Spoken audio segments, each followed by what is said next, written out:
I will speak about a large-scale exhibition that I did. Actually, I pitched to win the contest in 2012. The show took place this summer in Switzerland, in Biel, Bienne, 2014.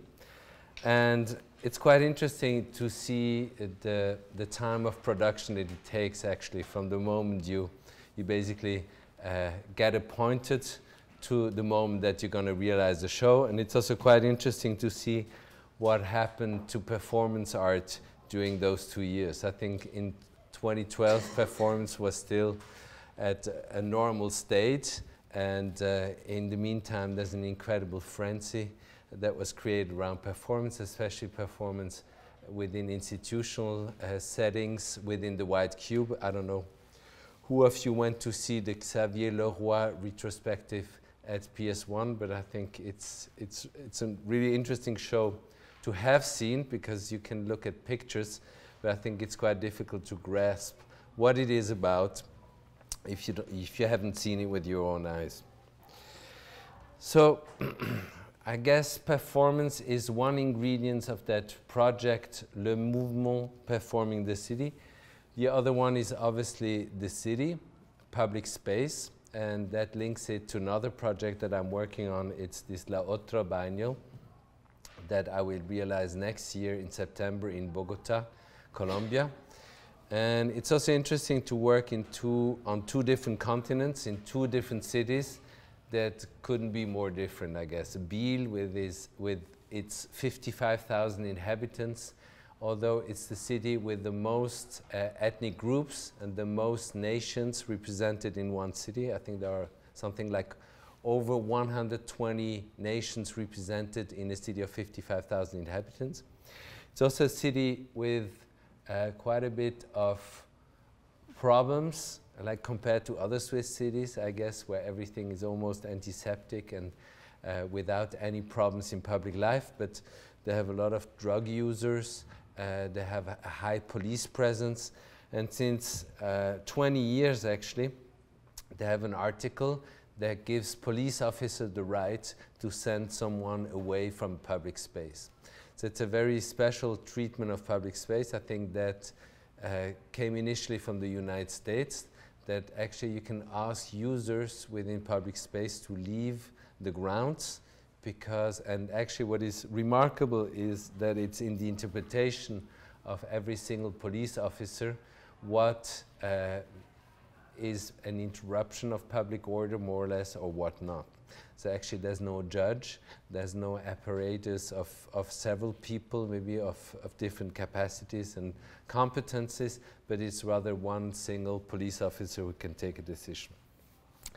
What you see here are the posters for this exhibition, Le Mouvement.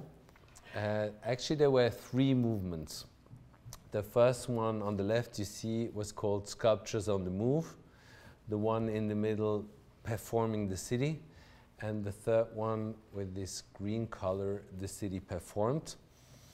So it was a whole setting of different movements, and that has several reasons, and I'm going to try to explain you those reasons and to show you a little bit more the curatorial approach and basically how we tried to solve the problem of doing an exhibition, an open-air exhibition in a Swiss town within public art, by using artists or by using artworks to bring something special or something extraordinary to a city.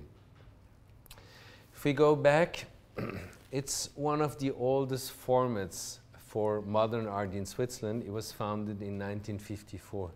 What you see here is the cover of the catalog of the very first edition.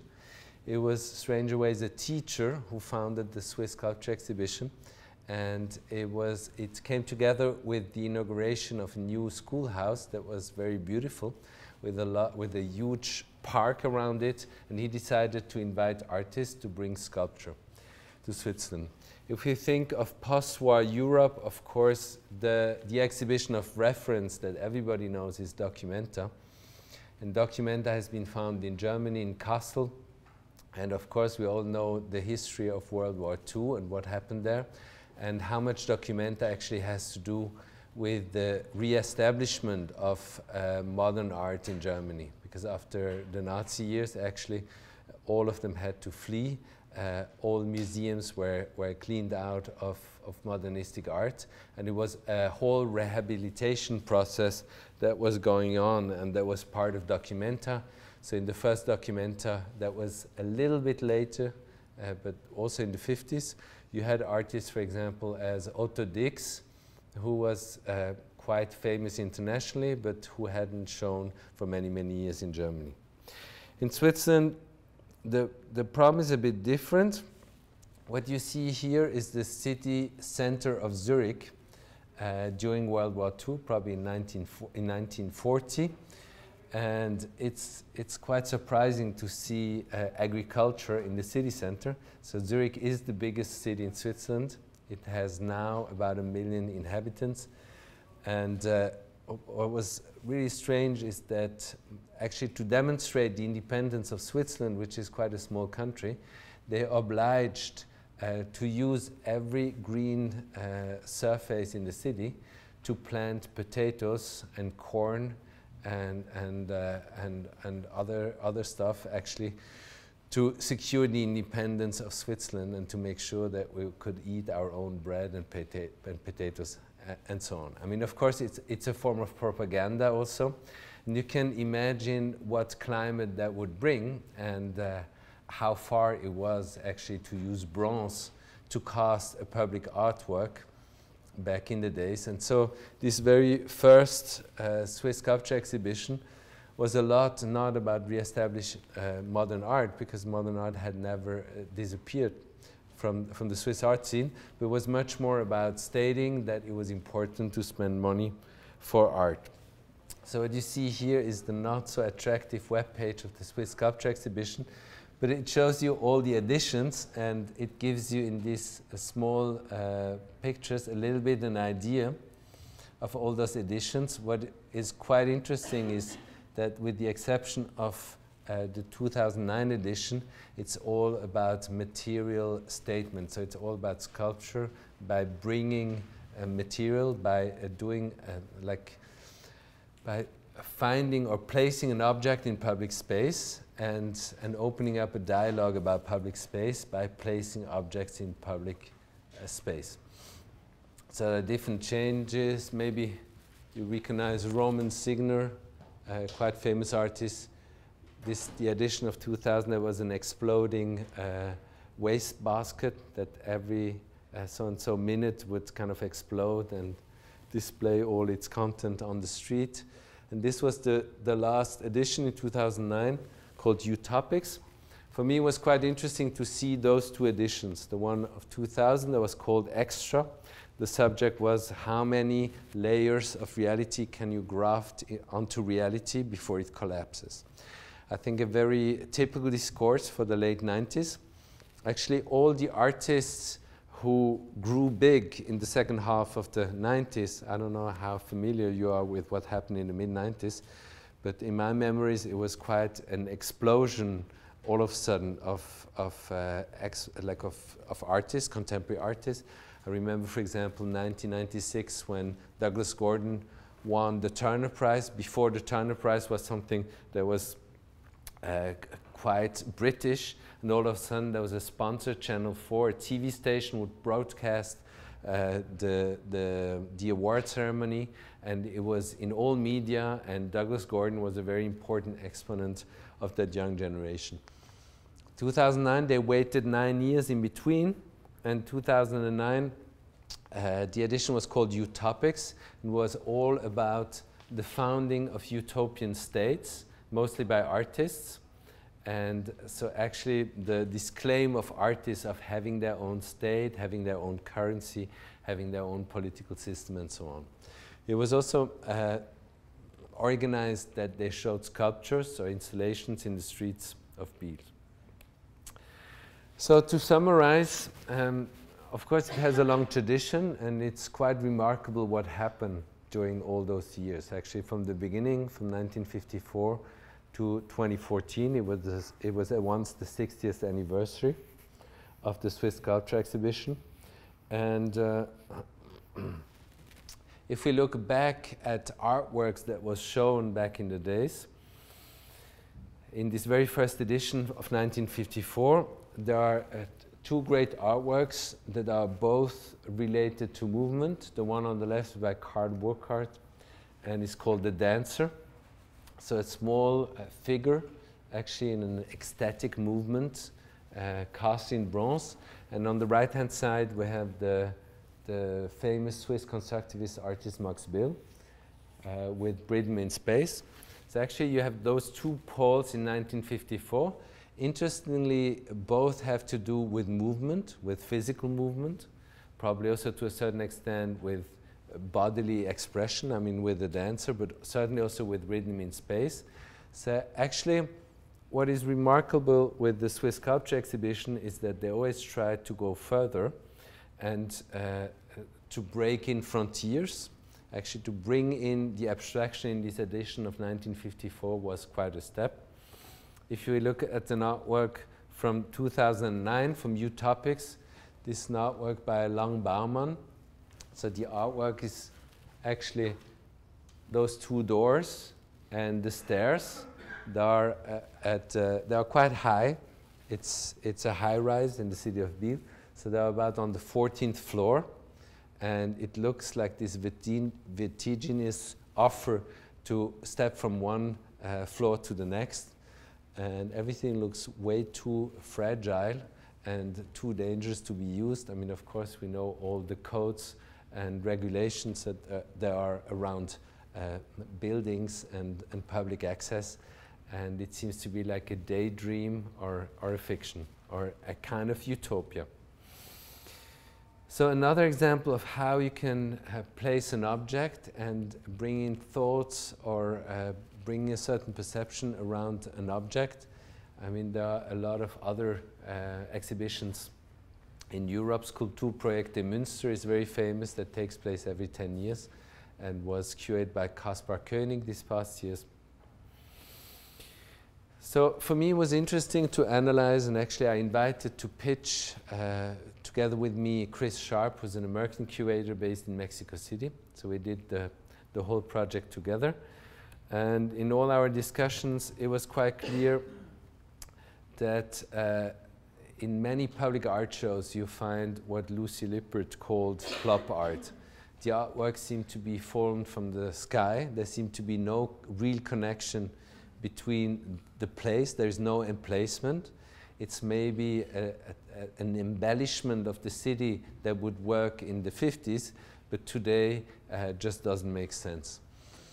So for us, it was very important to find a way to pick objects or to pick situations or to pick actually a quality of perception that would help the passers-by, but also the public, to identify with what would happen in their city, what would happen in front of their eyes, and that would hopefully change the perception of the city for good.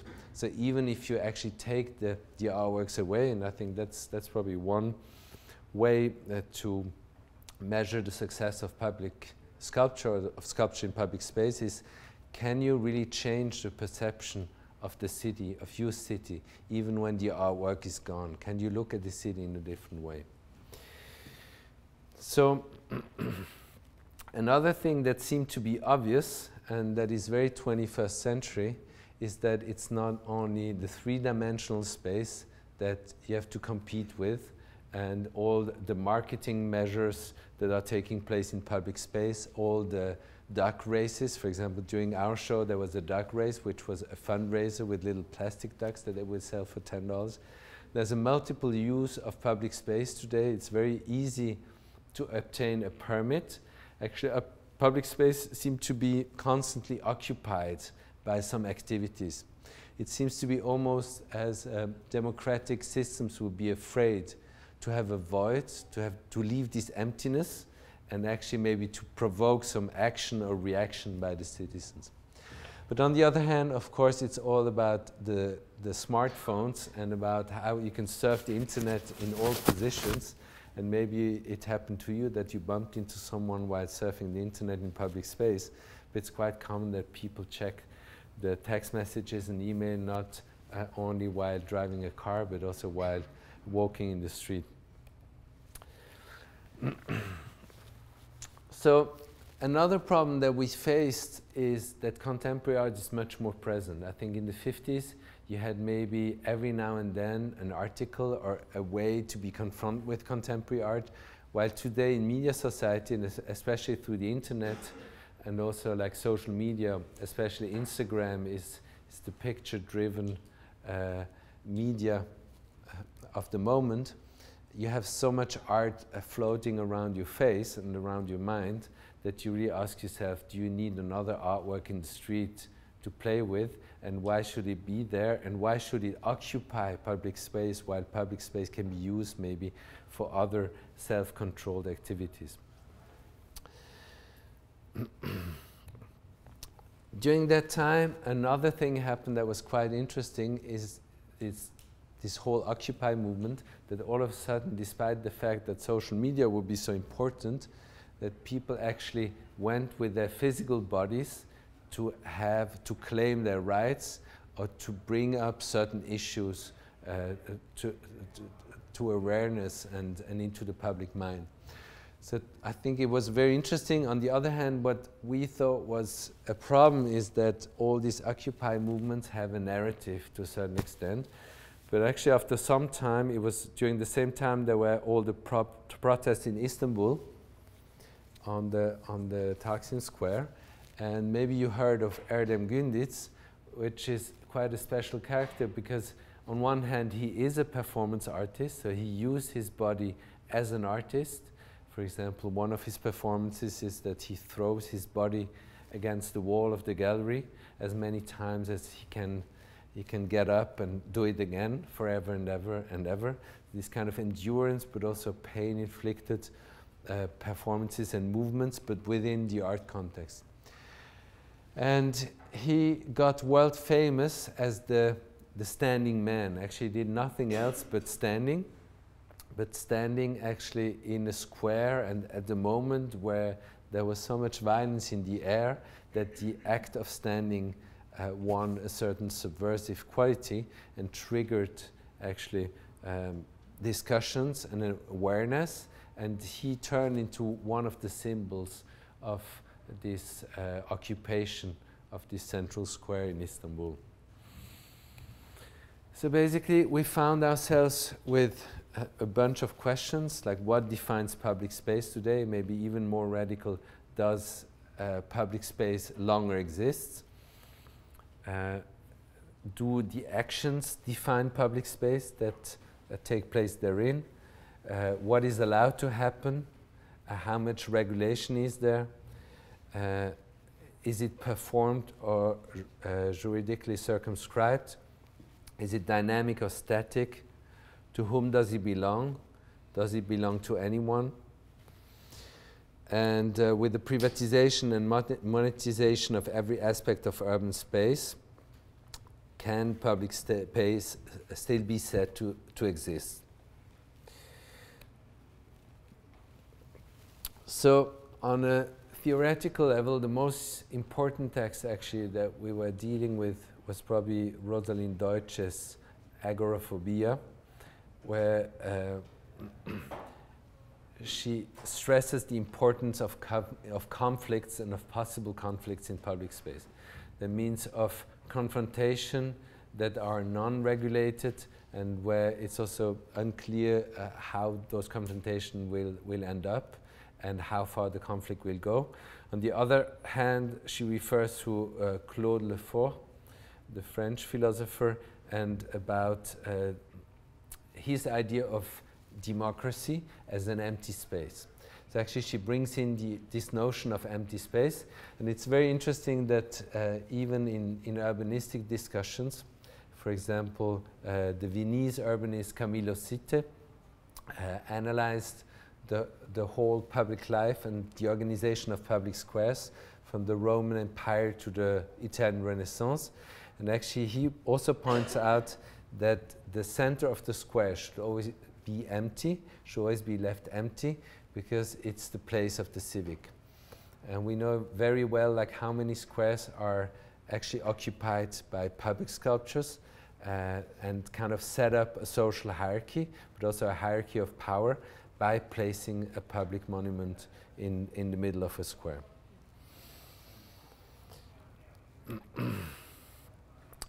So actually what we triggered were a lot of question marks, and this is a beautiful photograph of Czech artist Julius Koller, where he states his question marks with the bodies of kids that he has gathered, and where he questions the future, in a certain sense, the future of a coming generation, but also the open field, if you want. And I'm going to show another artwork that has been done that takes reference to that piece by Julius Koller. We ended up with this title, Le Mouvement Performing the City, and this title has actually two edges. On one hand, the movement that, of course, implicates public movement, but also political movement, actually the realization or the possibility of community, of people coming together and forming a movement and changing maybe things, getting out of a static position into a dynamic state, and also changing actually the individual body into a public body that is in movement and that can claim something in a different way and with a different presence. But on the other hand, we were also very much interested in what Giorgio Agamben said, the Italian philosopher on movement. He defines it as the impossibility and the imperfection of every politics, that it always leaves a residue, and actually for him it's the movement is that which, if it is as if it wasn't, it lacks itself, and if it isn't, is as if it was, it exceeds itself. What we thought was interesting was actually to open this field of experimentation and of confrontation, and eventually to try to establish a contemporary art show in public space that could also trigger a social moment where something could happen and where the city could be perceived in a different way. So in this search for a more dynamic form of public art, we thought of performance. What we were interested in is that on one hand there was a certain equal state of affairs, because a passerby is actually a body moving in public space, while a certain type of performance could be seen almost as equal. So we, from the beginning, we were very much interested in those performers who wouldn't need any costumes, any props, or any stage-like elements, but who would rather stay on firm ground, share the same grounds as passerbys, just use this public space as an open space for their statements. So what we also hoped is actually that those confrontations would be more complex, because there would be the feedback of the performer, but also the feedback of the passerby. I mean, even maybe the most common reaction to walk away can turn into a form of performance, actually of turning yourself away and finding a certain pace, a certain way, because you exit a situation and it's a decision that you have taken, and you express actually this negation of this situation through a physical act, of movement. So eventually we proposed an open-air exhibition that replaced sculpture by live performers acting directly in and testing the boundaries of urban space. If we think of the other part of the title, the subtitle, Performing the City, we deliberately renounced to use the term public space, because we think it's highly problematic, and we actually didn't find a way to prove that there is still public space. We rather wanted to use this term of city. City on one hand goes back to civis, the citizen, but on the other hand is also widely used within all kind of contexts. It's a very utilitarian expression, I guess, or a very utilitarian term that is used in combination also with other words. The most interesting one for us is probably city marketing. And of course, the city of Biel gave also money to this project, and we were listed in the section under leisure on the city's webpage. And so obviously they had also some hopes that they could make their city more attractive by getting some art in the streets. So this term of city, but also this term of performance that could refer on one hand to performance art, but also maybe to the 21st century as the high performance century, where we all turn into single performers, and at all times of the day we have to perform. And I think social media, the connection between social media and performance art is a very interesting subject. I think it will go too far to speak about that today, but it is obvious that performance art and the social media driven society of the early 21st century has a very strong connection and mutual interests. This is a remake by Thai artist Rikrit Tiravanit. He's very famous for his curry cooking. He did this very important piece Untitled in 1992, where 303 gallery he cooked curry for the crowd, and he did this beautiful reenactment of Julius Koller. But as you can see, we are not on a lawn, we are not within nature, but we are on the city square in Vienna behind the Stephansdom, and the question mark is formed by adult bodies and within what we maybe would call urban space or like an urban surrounding.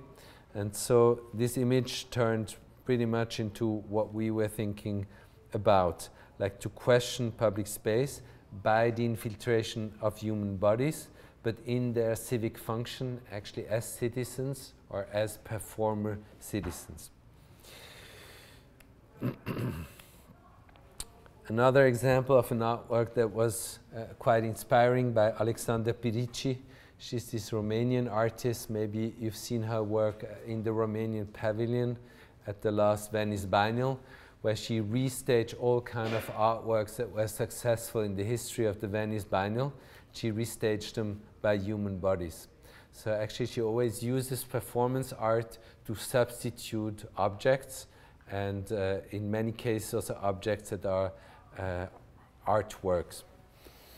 Here this performance was done in Bucharest because the Ministry of Culture cut down the budget for rehearsal spaces for performance art and dance, and instead gave them money to the renovation of public monuments, and as this one. And so Alexandra Pirici did this series of performances that was at once a political statement, because she was with the bodies of the performances duplicating those monuments, and I spoke briefly about the placement of monuments, and you see really well actually how this monument is taking away place and is defining the center of the public square. So the risk for us was, how will we introduce, how will we win the contest by doing a sculpture exhibition where there are no sculptures at all and where everything is so ephemeral that actually nothing will last. Of course, some sculptures were bought from former editions, and the city politicians hated them for many years, but all of a sudden they started to like them. Especially it was interesting to discover that with our project. For example, during their speeches at the opening, they were only speaking about those former sculptures that are still in the city and how important they are and how much they love them. But so for us it was also kind of a statement, a curatorial statement in times where it seems to be that there is too much of everything. There are too many shows, too many artists, too many artworks, too many of everything. And for us it was really interesting. And the other show that we did together was called Under Destruction, where we investigated actually destruction of materiality of objects as an artistic expression and as a way to do art. So instead of adding more objects to the world, actually taking objects away. And it's a movement that I'm still very much interested in. So an important part to introduce the subject and to make it credible within the history of the Swiss Sculpture Exhibition was to build a link to the history and to build a link to those sculptures and to those metallic bodies or to these bronze sculptures that are part of the history of the Swiss Sculpture Exhibition. So for us, we called it the Pygmalion moment. Everybody knows from art history the dream of the artist to awake a sculpture and to make it alive. And actually we use that very much in the text as an image of a very old dream that goes back to antiquity. Actually this dream that any sculpture eventually refers to our own body and to our experience, to actually the way we experience the world is through our body. And it's very interesting that there's also a neuroscientific program now at Columbia that tries actually to measure what happens in your brain when you look, for example, at David by Michelangelo. And actually what they were able to show is that you reproduce in your brain the exact same posture as David by Michelangelo. So it's this kind, it seems to be on a neurological level, it seems to be kind of a double exposure, that you have both, you have two bodies at once. On one hand, you have the data of what you're looking at, and through the empathy actually that you have towards that sculpture, you start to get into the body of that sculpture, which is also very interesting. While when people were looking at a photograph of Michelangelo's David, that wouldn't happen, or it would be much weaker. Actually, the signal would be much weaker. So it seems to be that gradually the empathy is growing, going from a photograph to a sculpture. And actually what we try to show, the next stage would be the live performance, and that you would actually identify with the body of the live performer. So we went back to those sculptures that were still around, or to sculpture of the history of the Swiss Sculpture Exhibition. And you suddenly recognize the sculptures here in the back. The first movement was partly in the museum because it was impossible to stage in the streets.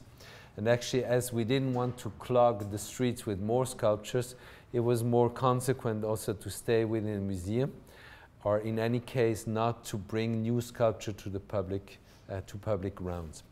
So what you see here is Max Bill, Karl Burkhardt, and Ariana Reins with her co-performer performing. So what we did is we commissioned performances as Mortal Kombat. That's the title of the performance by Ariana Reins. And we asked them actually to use in a very loose way those sculptures and to override them with performance in 2014. So Mortal Kombat took place during this first movement, Sculptures on the Move.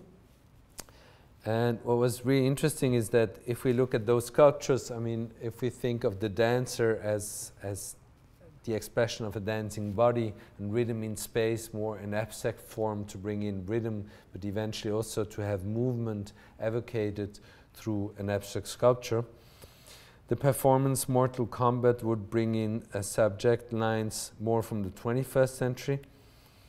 One part was violence. I mean, one part of the performance was actually punching the womb of Ariana Reins.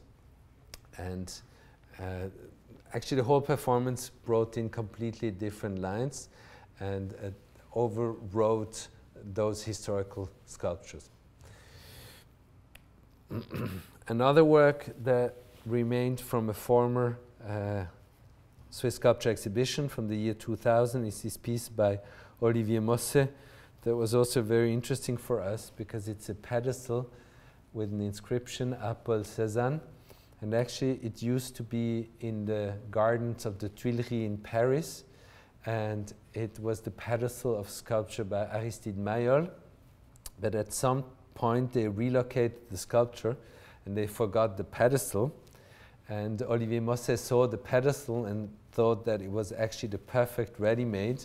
And so he had it replicated out of concrete as an individual artwork entitled Apple Cézanne.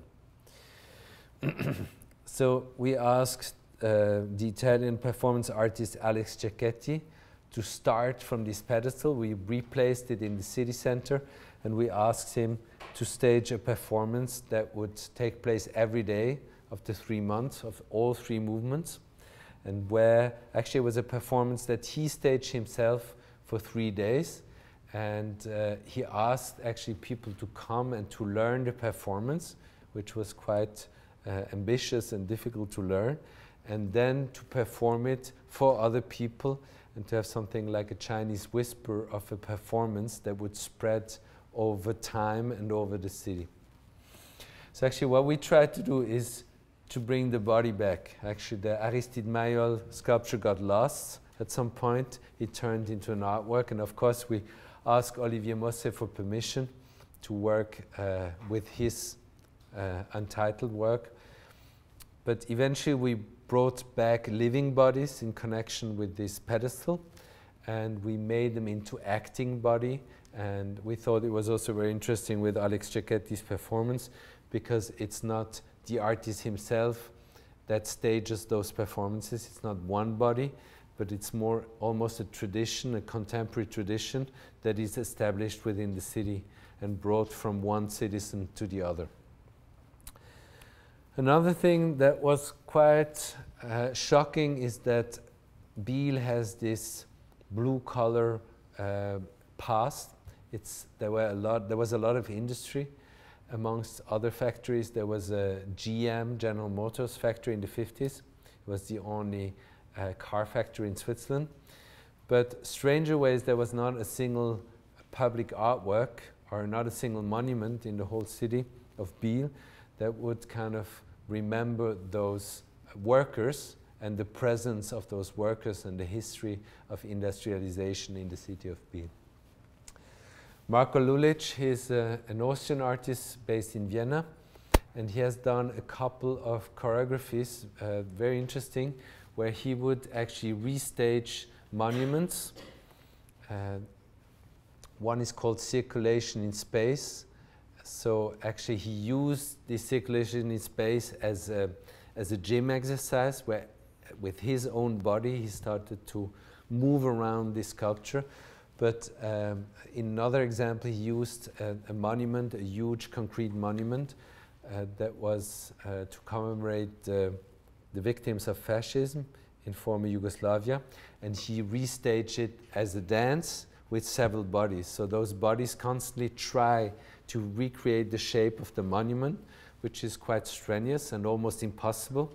And it's actually the replacement of one concrete body through several bodies that try to co-organize themselves to bring themselves into a form of a monument. So we asked him if he would be interested to work with this kind of parameters to create a monument for the workers of Biel. He picked an artwork that was established in 1975 for, I think, the 9th Swiss Sculpture Exhibition. It's around a schoolhouse in Biel, and it's called Colored Tree Ruin. And what he did eventually is to create a choreography with several dancers and to create a dance, to film it, and we screened it in the main station during the full 3 months as kind of an introduction, but again as a confrontation between a built artwork, an object, and a living body. The last example is by Christian Jankowski. He's this German artist from Berlin. He's quite famous for all his interventions. He always tries to find collaborators in all kind of ways. For example, in one case he got a magician, making him disappear and turning him into a dove. And this dove was present during the whole time of his show. We had many different other ideas how to kind of substitute either the creation of artworks or the creation of his persona as an artist. What he did here is there's a famous sports academy in Biel, and he went to the national coach, and he asked him to develop a gym program around public sculptures in Biel. And he published a book called Kunstturnen, so it's artistic gymnastics, but also gymnastic around art. And he published this book. This book was available in the Paragon Sports of Biel. You could grab a copy and go and make this parcours.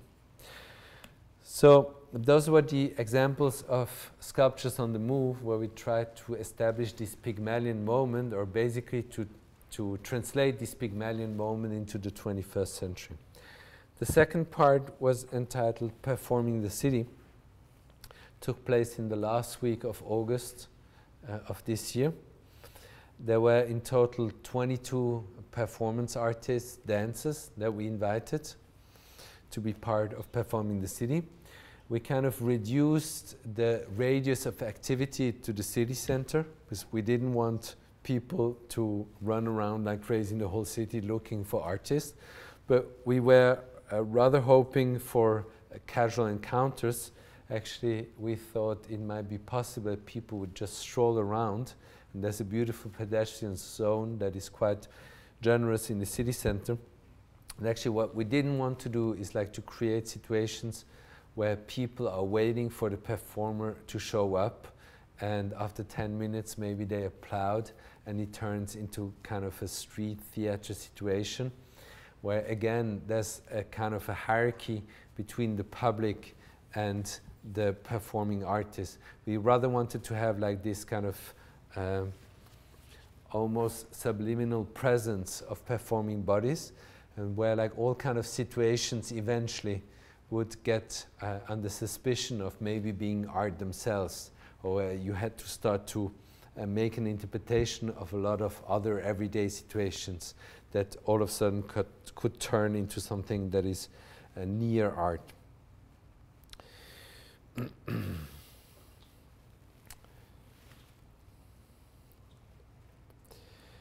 So maybe a couple of examples. We had artists who come more from the dance world, like Douglas Dunn, who showed a choreography that was really staged and rehearsed, and that would take place several times a day, I think 3 times a day. What you see here is part of this pedestrian zone. Douglas Dunn, I don't know if you know him, he's a very important American dancer. He first was part of Trisha Brown's company, and he also danced with Ivan Rayner and others. He's one of these Soho survivors. He still has a loft in Soho and stages actually dance shows there. It's really worth to go there once and to witness actually this kind of Soho survivor.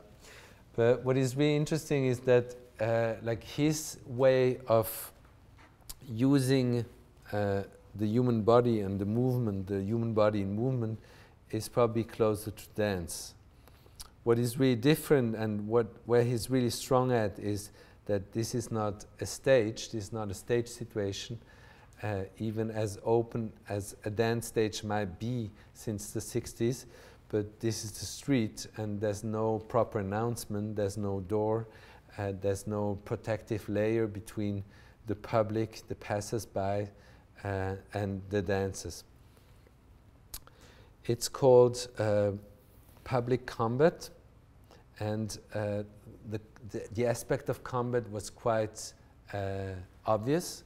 So it's a piece that is staged around also aggressivity, about competition, about physical strength, about pushing each other away, but actually the whole thing turned into a dance choreography and still something that could be watched. There is this really interesting study on the politics of choreography since the 18th century. The author is called Andrew Hewitt, and the correct title is Social Choreography, Ideology as Performance in Dance and Everyday Movement. What is interesting is that he sees a connection between the logic of dance and the structures that shape modern society. So he said this is not a metaphorical relationship, but it's more an intrinsic relationship, that basically dance is a way to rehearse choreography or to rehearse community or to rehearse actually organizational matters between several individuals. So dance for him is the space in which social possibilities are both rehearsed and performed, and he says that the choreographies of certain dance styles constitute a structuring blueprint for thinking and effecting modern social organization. Another example of an artist who's actually in between contemporary art and dance is Maria Hasabi. Maybe you've seen one of her choreographies. She has performed a lot at the Kitchen, but also at PS 122, I think it is, on the Lower East Side. What is really interesting about the pieces that she has done in these past years, what we stage here in the streets of Biel is Solo, a performance for two dancers. Herself, you see her from the back, and her co-dancer in the front. What is really interesting is that she works a lot with time and almost with stillness. So actually all her choreographies are based and on the freezing of certain postures and positions. One of the most important sources of inspirations were the sculptures of Aristide Maillol. Actually, he showed all these female bodies in these incredible poses that are highly exaggerated and just part of sculpture and art, but actually that no body, female or male, would withstand for and would be able to perform for a longer time. But that's exactly what she was doing actually in one of her performances. It's just holding those positions for a very long time until it's unbearable, and then actually a slow shift into the next sculptural constellation.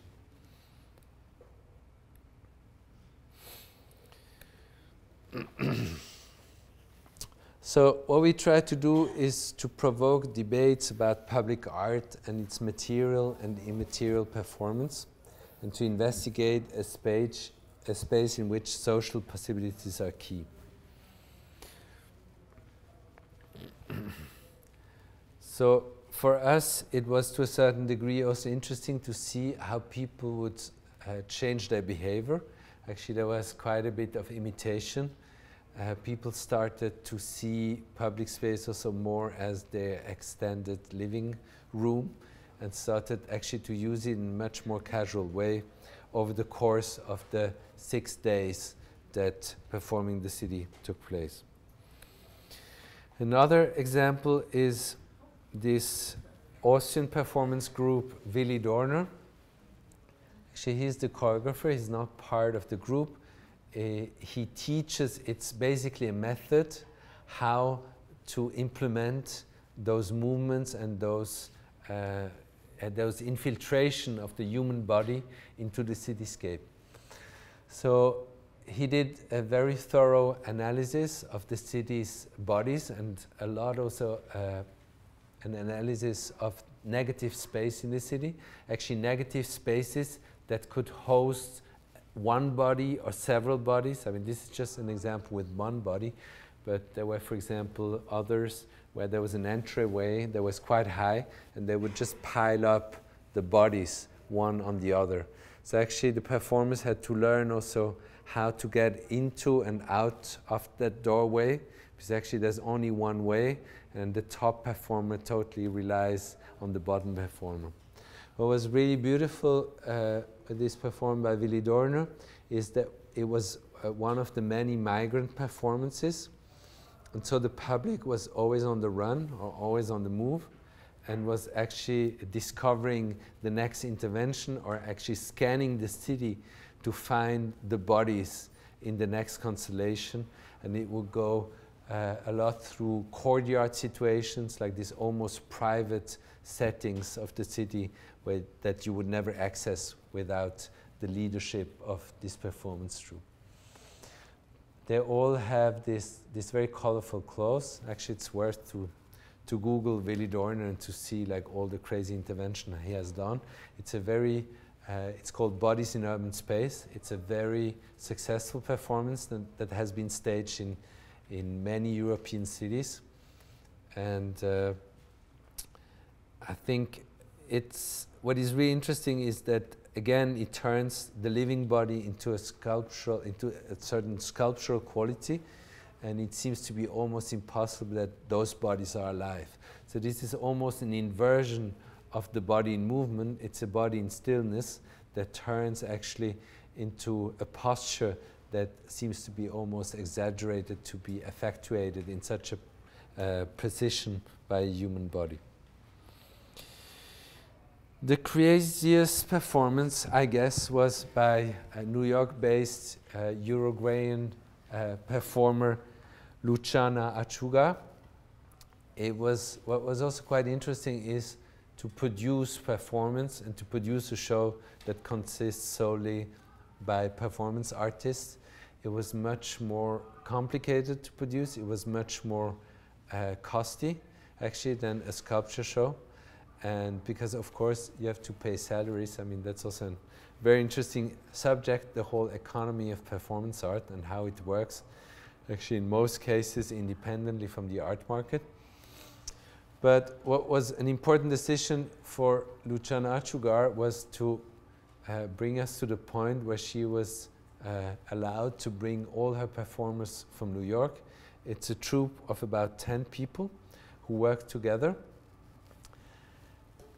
The performance was kind of secret, so there were no proper information what it would be about. But eventually, to summarize it, it was a kind of essential attack on the city's body by this performance group and by the individual members of the performance. There were only slow movements. It was almost like a bullish body language. They were claiming space, public space. The performance took place each day at a different hour.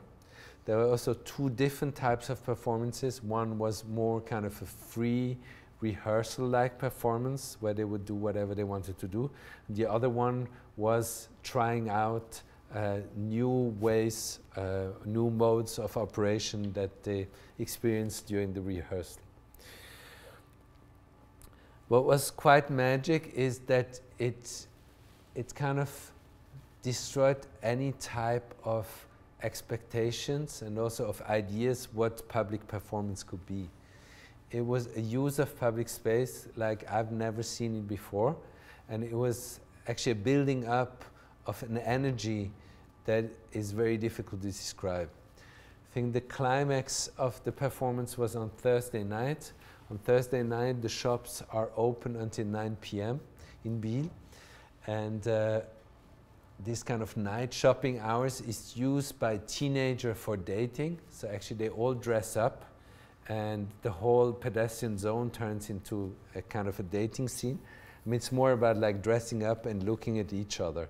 But there's this kind of palpable tension of this teenager group, and actually the mingling of Luciana Achugar's performer with this young crowd was unbelievable. What was really interesting is that it's a depiction and the presence of the human body that is very far from the ideal that is pronounced in media society. So actually the photoshopped body or the perfect body. And you could also tell that this younger generation is very much under pressure from those ideals of the human body, and that they try actually to respond to those attempts and to get as near as they can with what is given, basically. On the other hand, Luciana Achugar, the total opposite, a total lack of sensibility of what public space could mean what kind of expectation could be around, and what a body ideal could be. A lot of the performers, not those two, but a lot of the performers had quite generous body shapes and were stating like a much more sculptural body ideal, a much more generous body ideal, a much more real body ideal, actually a body ideal that is closer to our own look into the mirror than to what media society is showing off with. Another beautiful performance was by Nina Bayer, a Danish artist who's based in Berlin and who's also quite successful. Maybe you've seen she's done also a fantastic piece actually that I showed in my Dogma show at Metro Pictures a couple of years ago, where she trained a dog to sleep on a Persian carpet so that the dog turns into kind of a sculpture.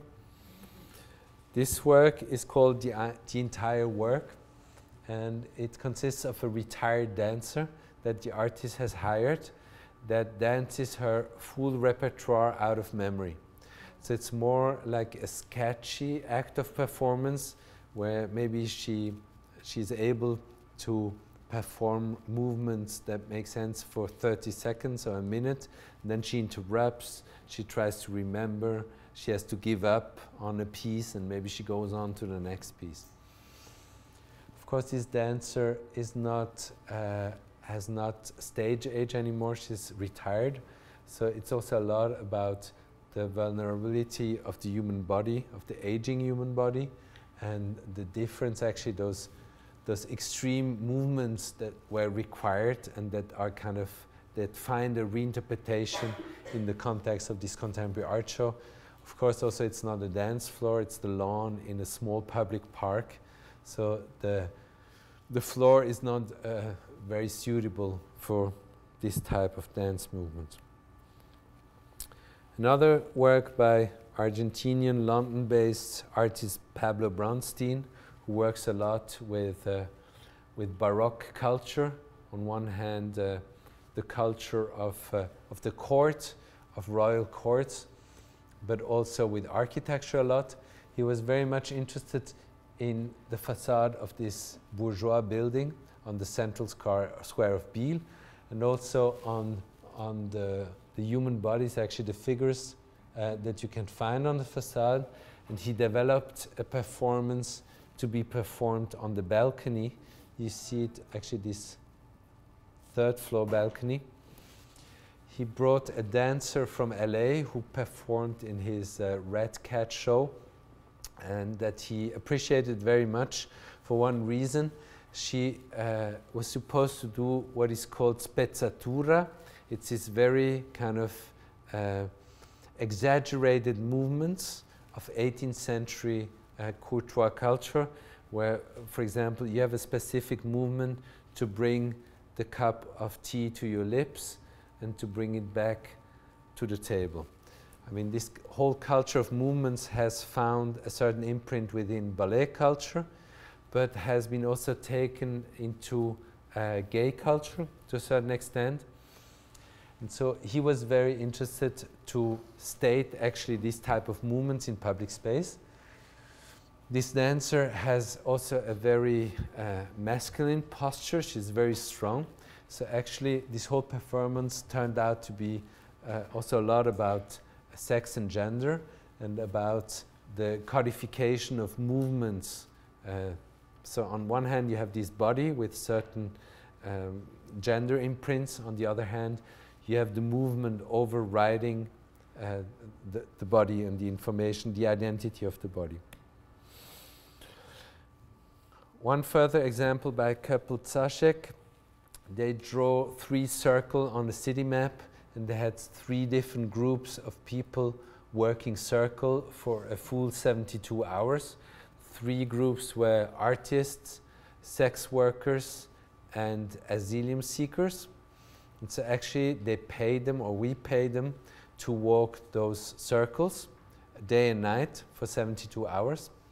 And so it was almost like a clockwork, like 3 circles that seemed to to keep each other in movement. What the artists were really interested in was, on one hand, to bring in this kind of invisible presence, because of course you would read about it, but there was also a center actually where they would all meet and where they could eat and sleep and rest. And so there was also a way to visit this group of people, to speak to them. But on the other hand, for the artists, it was a strong statement about the economical pressure that is on those groups, and that a lot of activity radius are defined by economical pressure and what you can achieve or not achieve, and that this eventually defines the radius that you will run within a certain territory. Another artist who's quite famous is Czech artist Jiří Kovanda, Kissing Through Glass, a piece that he performed a couple of times. So for 1 hour you could go and he would offer a kiss through the glass to men and women. He's very good at it because he has done it many times. I think all the other ones have done it for the first time.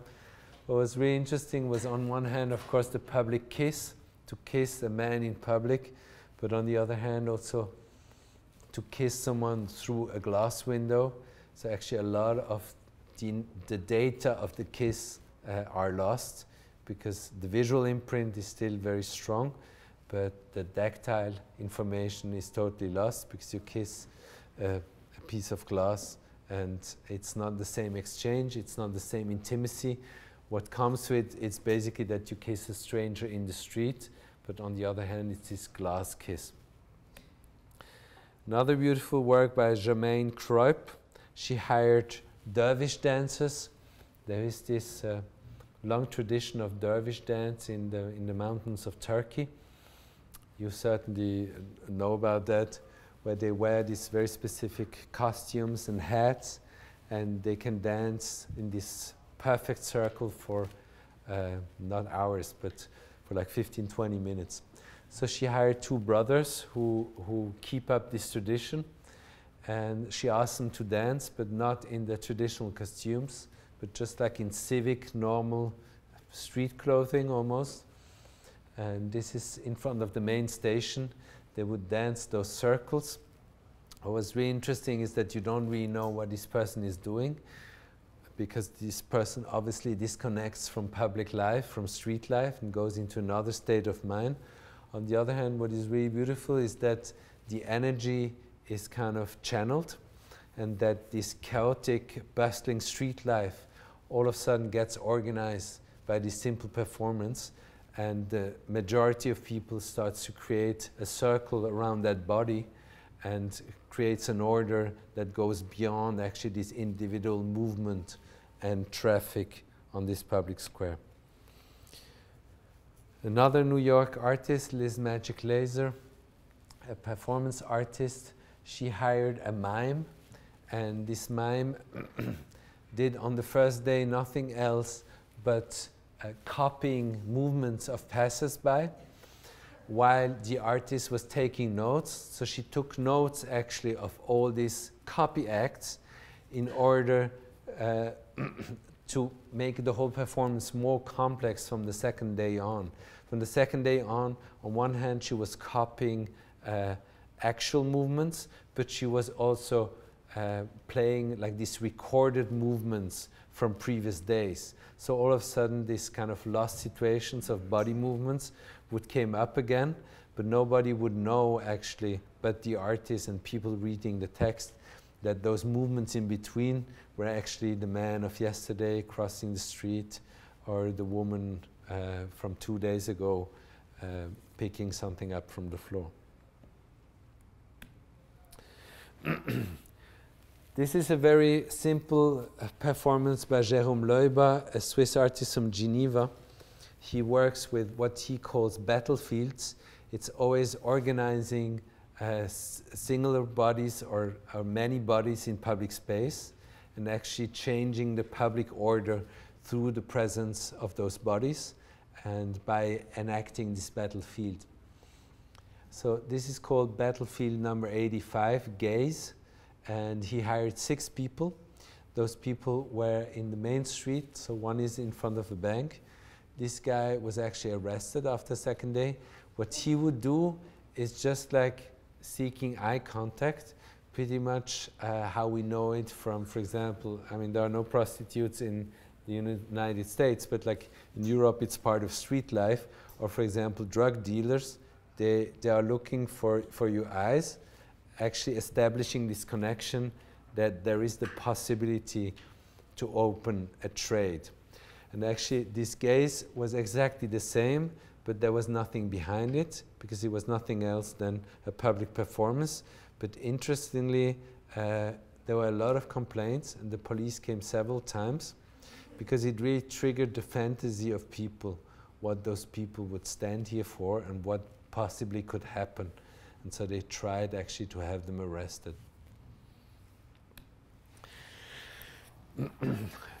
So we've seen this other performance by Alexandra Piricci, where she was doubling this horse and the statue of the horse.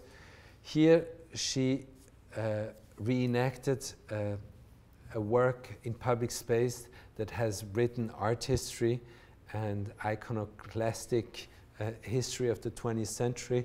It's Richard Serra's Tilted Arc. And as we all know, it was taken away by public pressure.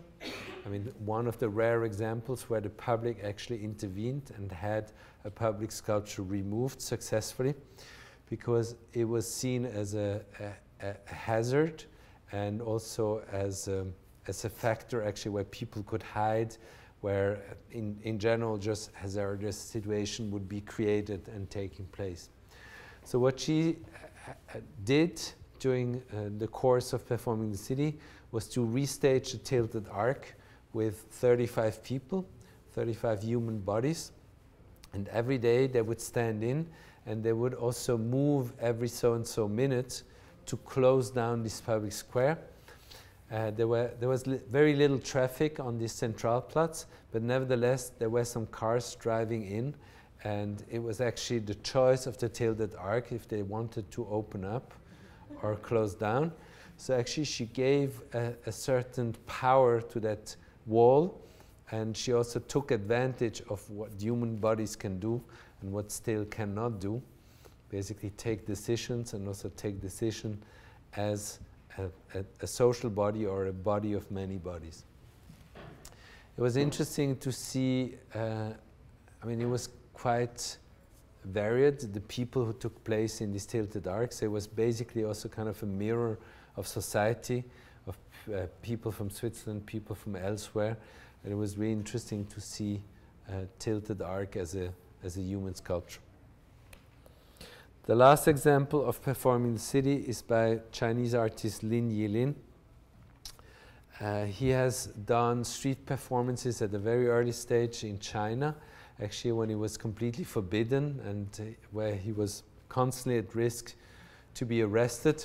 He did, for example, one beautiful performance with bricks, actually, that he would carry piece after piece, and where he would build up a wall and then take down a brick again, bring it to the other side, and he crossed actually a whole street by moving this brick wall from one side to the other in a very laborious act.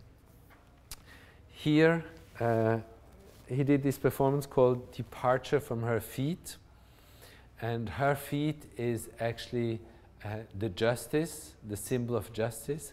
It's a female statue. It's very common in Europe to have actually a female justice. She has a sword and her eyes are bound, and she's the symbolic, it's the symbolic and traditional iconography of justice. And in Biel, she's presented like on top of a fountain in the medieval part of the city. So he decided actually to roll, because actually this performance, or like one of his performances, is to move around in the city, not by walking, but by rolling on his side. Actually, on one hand, hurting himself to a certain extent, because you can do it easily for a couple of feet, but if you do it over a longer distance, it gets to be very strenuous. and it puts yourself also in a very vulnerable situation. And beyond that, it touches upon a taboo, the taboo to touch ground, to lay down in public space, which is actually an extreme sign of weakness or of disorder to a certain extent. So he rolled from the feet of this fountain of justice to the mayor's office. So at the very end of the performance, he rolled even up the stairs of the mayor's office and the assistant knocked on the door, and when the mayor opened the door, the performance found an end. So kind of a symbolic line that was drawn from the fountain of justice to the mayor's office, while both destinations, so the point of departure and the point of arrival, have both kind of a symbolic value, but nevertheless the symbolic value stays quite open because it's not really clear if this fountain of justice still has something to do with bringing more justice to civic life, and how much the mayor has really political power to bring justice to the city is also a question that remains unanswered. So just quickly to the third part of the show, the city performed. There was a museum show in the local art museum, quite a large exhibition, 15,000 square feet, 36 artists, and it was all about showing the roots of what we are doing, picking actually historical artworks and showing the relevance of those artworks also for contemporary times. A very famous piece, the following piece by Vito Acconci from I think 1969, where he randomly followed people in the street until they would disappear from public ground. But for example, sometimes he would follow them to the cinema and watch the entire movie, go out with them. So actually the shortest following piece is a couple of minutes, and the longest one is over 8 hours that he spent with another body. So actually he connected his body to a stranger's body, and he established a connection and kept it up as long as possible. A really interesting piece for us because it operates in public ground, but it's also this kind of bare situation where you have nothing else but just like kind of civic bodies creating a connection with each other.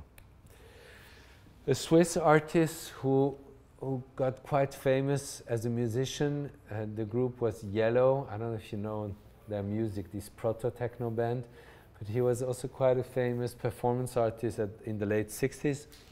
He walked the line in 1970. She was also part of the Documenta. He put a brass plaque in front of the Fridericianum where he stated, "I will come back in 20 years and stand on this plaque." What he did, I think it was in 1992, because he was in the 1972 Documenta of Harald Seemann. Here he just walked the line back and forth for several hours on this public square. It's the public square actually where they grew the potatoes during World War II, just what that we saw in the previous slide.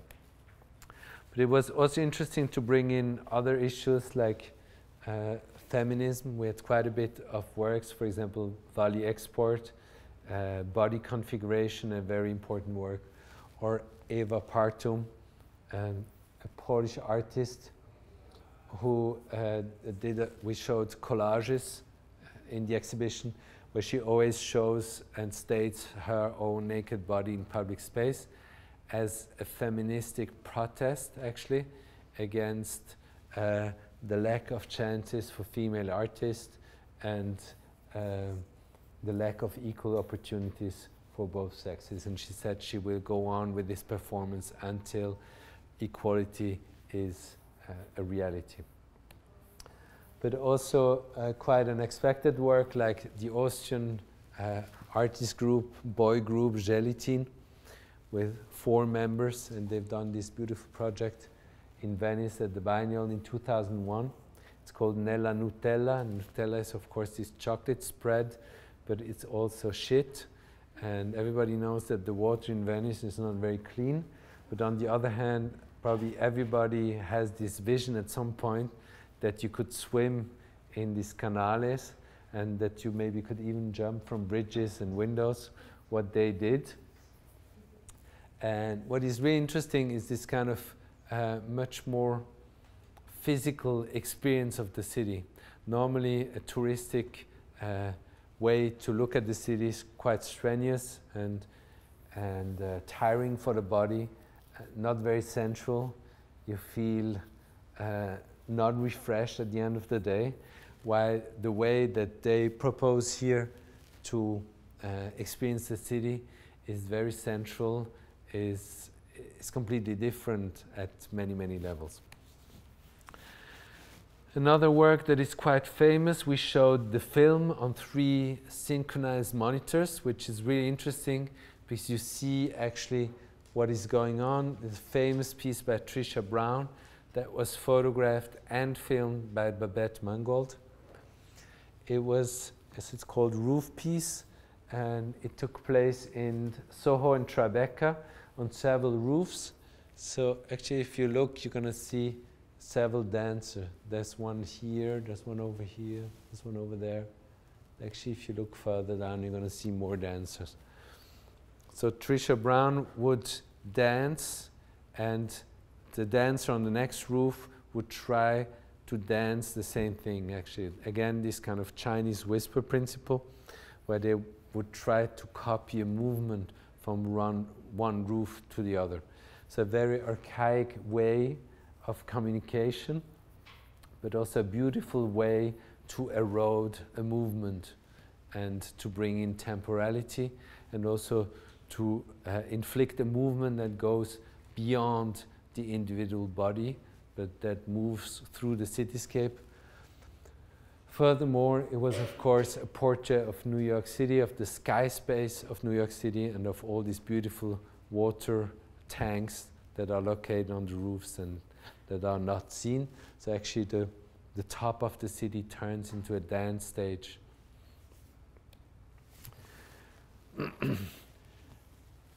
The end of the show at the museum was Dara Friedman's dancer piece that she did in Miami. I don't know if you know it. It's a fantastic, very spectacular piece. So it's a huge projection with loud music. It's all kind of dancers, professional and non-professional, using the streets of Miami as a stage and showing actually how dance and body expression can be used as a language and how movement can be used as individual expression.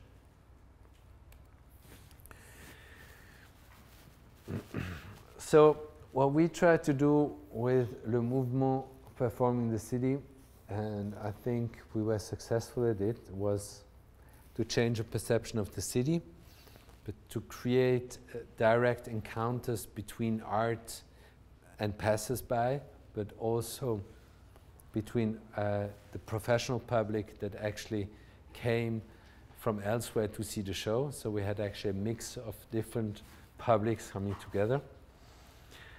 But we were also interested to bring in those metaphors of social movements, of creating a movement, of having this irrational moment of the creation of something that goes beyond the individual body and its movement. So maybe as a last statement and the end of my presentation by Jan Webwert, you certainly know him, a famous Berlin-based critic, and he wrote that interesting article, Metaphors That Move the Body. And he states there that the relation between art and social reality is notoriously ambiguous precisely because it's always metaphorical. So basically, the counter-statement to that initial idea that actually we can learn through the body and that the body can turn into a kind of direct language, a language without words, a language of physicality, and a form of expression that is very direct and that affects what maybe is left from public space. Thank you very much.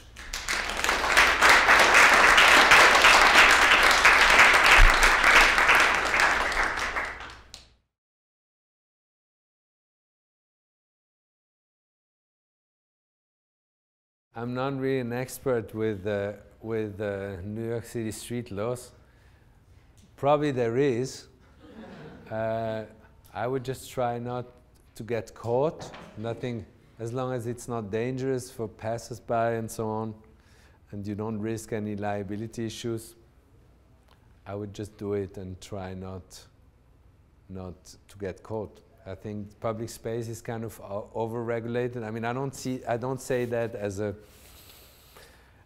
a teacher of SVA. I tell you that as a private person, but I think public space is kind of over-regulated. And I've done a couple of public performances in New York, and actually the police came and one artist went to court, but there were no charges eventually. So I think the most important thing is really not to put anyone at risk, including you.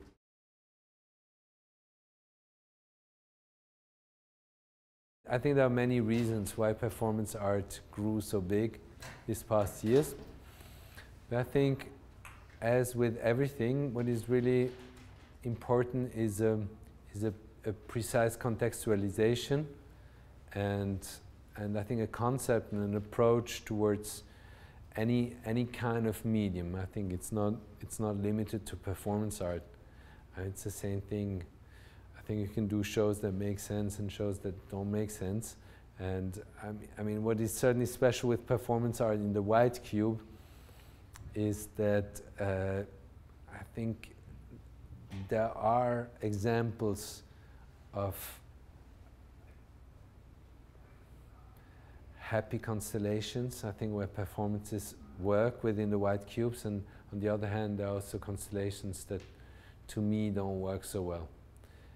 And I think the reason why performances are so big in the White Cube have probably more to do with art, like with contemporary art, than the White Cube.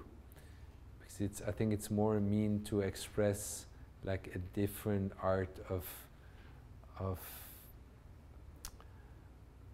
liveness. And I think for performance art, long term, it's not very interesting to be at home in the White Cube.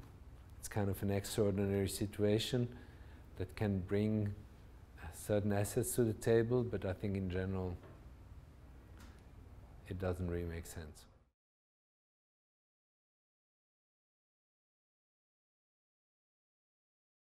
Of course, it makes a difference if you have a contextualization through a biennial, and if there's press beforehand, and there are posters in the street. But on the other hand, I mean, there were also people doing performances there before, and there was like this one guy who is notoriously known for making performances, but we didn't think it would really be interesting in the context of what we were doing, so we didn't invite him. So he staged his own performance, but we never tried to do anything against him, for example. I mean, we would never have, I mean, we didn't really encourage him either, but on the other hand, for us it was really okay, because eventually it's public space, and what we try to do is like to facilitate, to bring the idea back that you could use public space in many different ways, and also as a stage for personal expression and for like organizing different individuals in another form. And I mean, of course, there are no proofs of changes that I can track down. I can't really prove it, but I think there was a certain energy, and I think what is really interesting is that it doesn't really work like a lesson. You know, I mean, for example, with public sculpture, like those who are interested in, they might try to understand what it is about. But I think this question doesn't really come up with performances, because it goes down to a much more archaic form of communication. Like you witness it, and it's part of your reality from the moment you're confronted with it. And I think that's the quality that we were able to achieve, that we created situations that were that made people concerned, and that they felt being real or being part of, even I mean, of course they knew that it was an art performance probably in most cases, but nevertheless I think there was not much reflection, or there was not, I think the rejection came from the guts and not from like maybe a certain insecurity that they would think, okay, it's art, what is it about? What is it about? Do I understand it? Oh no, I don't know, so I don't like it. I think it was more about like the same way as you feel sympathy or not for a person that you encounter.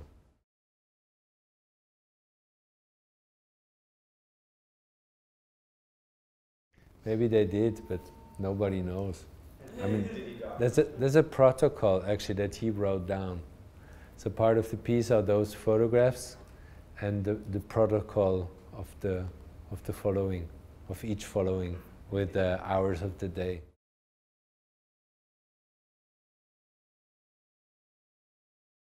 I'm not sure whether for following the following piece, I don't think there was any mailing for the following piece.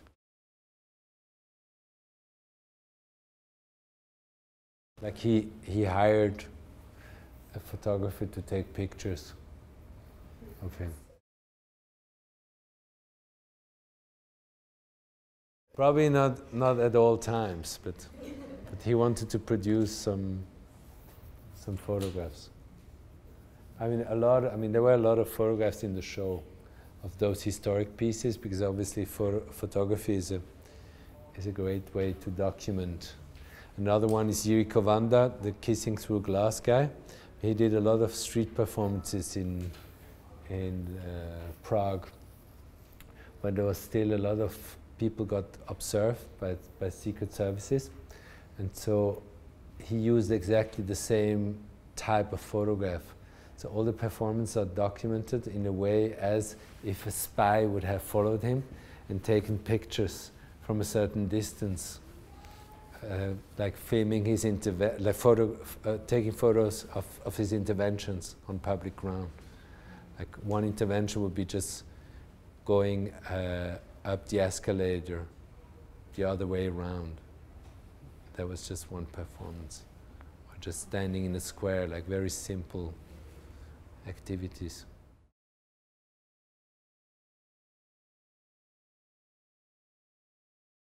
I mean, it's a bit like cutting off your own leg, because as a curator, of course, I'm relying on artists, and almost everything that I know about art, I know it from artists. I mean, I think it's much more valuable what you learn from artists for exhibition making than what you learn from books or like from other curators.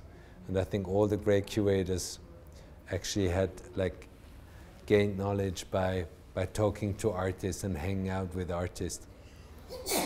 I mean, there are like also this expression artist, or like how contemporary artists are referring to historical positions and so on. I think on one hand, I think it's more about like how do I trigger as a curator directly this kind of overproduction to a certain extent, you know, like yeah. I mean, it's almost a private thing again, but I think like yeah, you just start to question yourself, you know, and like how are you able to go in depth when there are so many artists? I mean, just to keep up with the research and to look at all these art shows and to look at all these artists and to keep track of all these shows, it's like it's almost impossible.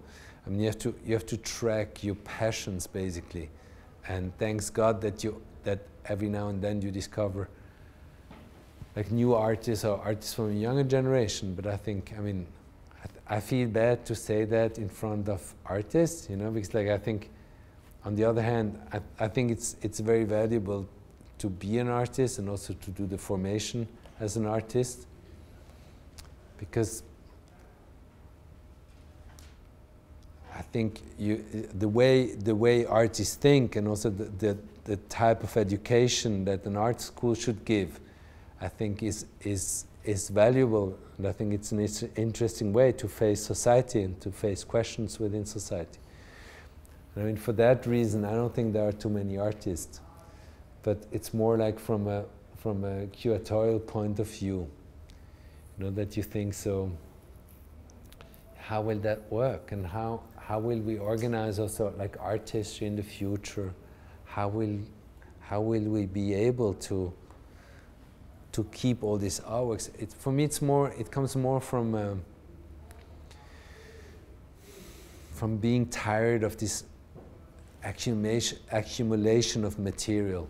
I think I will never get tired of the accumulation of ideas, but sometimes I get tired of the accumulation of material, and like more material and bolder artworks, and yeah, that makes me tired sometimes.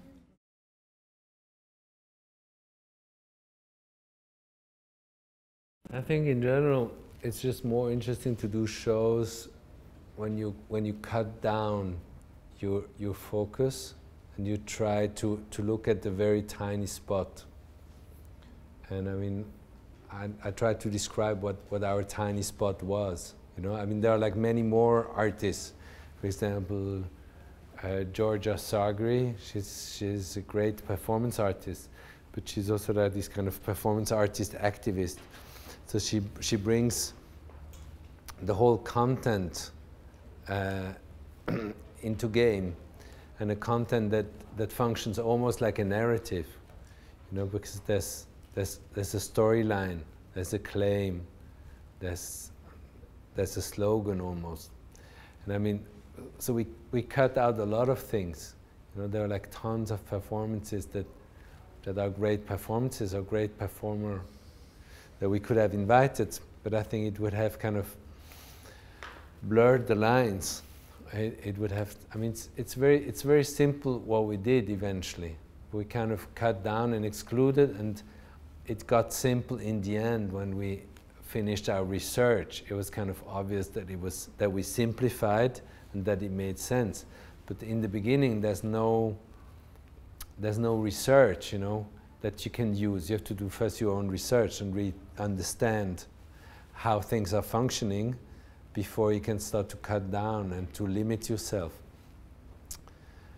But I mean, we try to do as much research as possible, and we also try to include artists from all over the world. And I mean, we kind of found out that for the third part, I mean, it's absolutely crucial for performing the city where the location is. Because, I mean, for example, the third part of the show, this the city performed, it was very much also grouped, not so much by activities, but rather by the location and the political system that was at power when this performance took place. Because that makes a huge difference. And I mean, that was kind of the most characteristic of the second movement, the city performed, that you had just one context. And there were like artists from Bucharest and artists from China and artists from all over the world, but eventually they all performed in the city of Biel within the context of this Swiss sculpture exhibition and so on. You know, so there was a very precise context, and this context kind of neutralized to a certain extent also. It's also the whole structure of this festival almost that certainly makes a difference. I mean, the performances that we showed in the third part were like all single performances. For example, Vito Acconci, there was no public at all. Maybe he told his friends, you know, that he would do that, but that was about it. So I think this is also interesting, and that's something we could show, like how important the political system is and the contextualization, that public space is strongly dominated by the political system. And I mean, our political system was kind of jeopardized by the fact that we got money from the city, that we were officially invited, that we would get the permission. I mean, the biggest risk was the duck race. because this kind of leisure society creates so many events in public space that we had really a hard time to keep the spaces empty from like street theater, car presentation, duck races, and I start to understand that probably it's a way to keep away this kind of public movement, or this kind of possibility of people getting organized and using public space, because public space is always filled with something. There was hardly any space to get energy from this void, you know, or use this void actually. I mean, I was talking about Claude Lefort and this idea of democracy as a void. This void was always filled.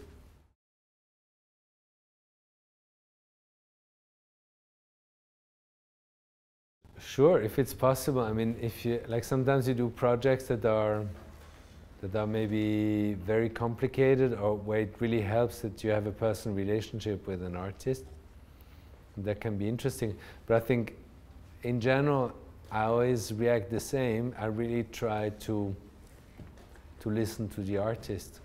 I think the most important thing is that the artwork is well presented, and that the artist is pleased with the conditions of the exhibition, with the communication around it, with the...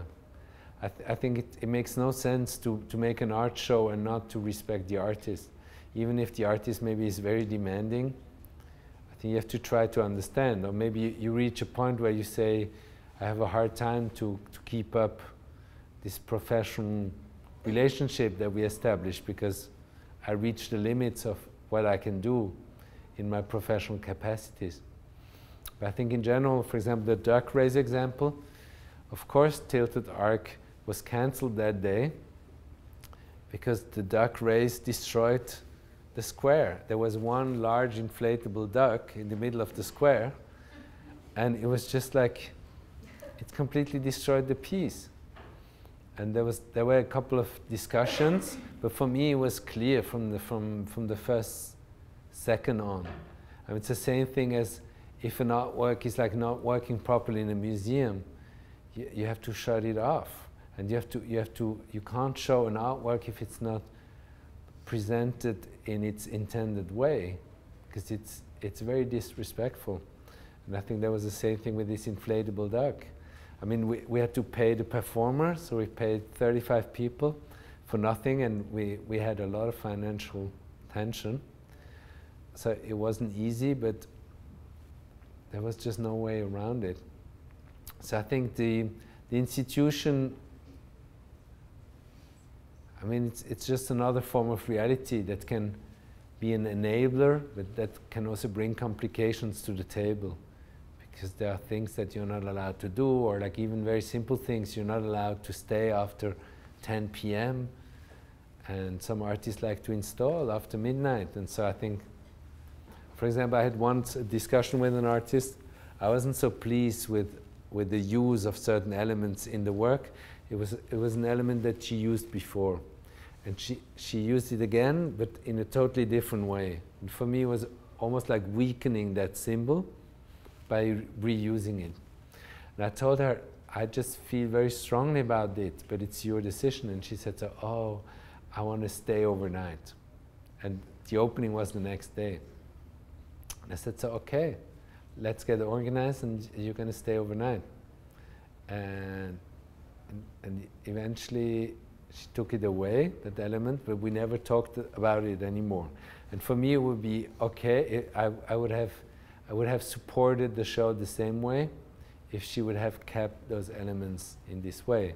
But on the other hand, I wanted to share my observation, and yeah. So I think there's not like one ideal situation.